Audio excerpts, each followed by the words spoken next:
நண்பர்களுக்கு வணக்கம். நான் உங்கள் அன்பு. இன்னையோட நம்ம மக்காச்சோளம் போட்டு 100வது நாள் ஆகுதுங்க. ஆமாம், 100 நாள் ஆயிடுச்சு. மக்காச்சோளம் வளர்ச்சி நல்லபடியாக இருக்கத்தான் செய்யுது. இன்னும் ஒரு 20லேருந்து 22 நாளில் நம்ம மக்காச்சோளம் அறுவடை முழுமையாக தயாராகிடும். அதுக்கப்புறம் மக்காச்சோளம் அறுவடை பண்ண வேண்டியது தாங்க. அறுவடை பண்ணதுக்கப்புறம் அந்த மக்காச்சோளம் பயிர் பண்ணதில் எந்த அளவுக்கு வரவு செலவு இருக்குன்னு சொல்லி முழு கணக்கையும் உங்களுக்கு நான் சொல்கிறேன். ரொம்ப முக்கியமாக இந்த கிளிகளோட தொந்தரவு இருக்குன்னு சொன்னல, அது தினமும் காலையிலையும் சாயந்தரமும் வந்து வெடி போட்டதுக்கப்புறம் கிளிகளோட தொந்தரவு கொஞ்சம் குறைய ஆரம்பிச்சிருக்குங்க. அது ஒரு நல்ல விஷயந்தான். ஆனால் இருந்தாலும் கிளிகளோட தாக்குதலேருந்து முழுசாக இது பண்ணோம்னா தான் மக்காச்சோளத்தை ஓரளவு காப்பாற்ற முடியும். அணில்களுக்கு பொரிய வச்சு பெரும்பாலும் அகற்றியாச்சு. அதுக்கப்புறம் அணில்களோட தொந்தரவும் ரொம்ப கம்மியாக தாங்க இருக்குது. ஆனால் இந்த மாதிரி ஓரங்களில், அதாவது இங்கே வேலி இருக்கும், இந்த வேலி ஓரங்களில் வந்து இப்படி இருக்கும்.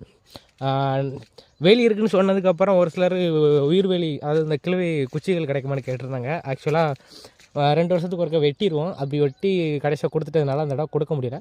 அடுத்த இடம் வேணும்னா கண்டிப்பாக உங்களுக்கு இந்த கிழவி வேலிகள் தேவைப்படுற நபர்களுக்கு நம்மக்கிட்ட இருந்துச்சுன்னா கண்டிப்பாக கொடுத்து உதவுவோங்க. சரிங்களா?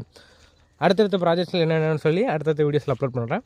இன்னும் நம்ம சேனலை சப்ஸ்கிரைப் பண்ணலாம், மறக்காமல் சப்ஸ்கிரைப் பண்ணிடுங்க. அந்த வீடியோ பிடிச்சிருந்துச்சுன்னா லைக் பண்ணிட்டு எல்லாருக்கும் ஷேர் பண்ணுங்கள். நன்றி, வணக்கம்.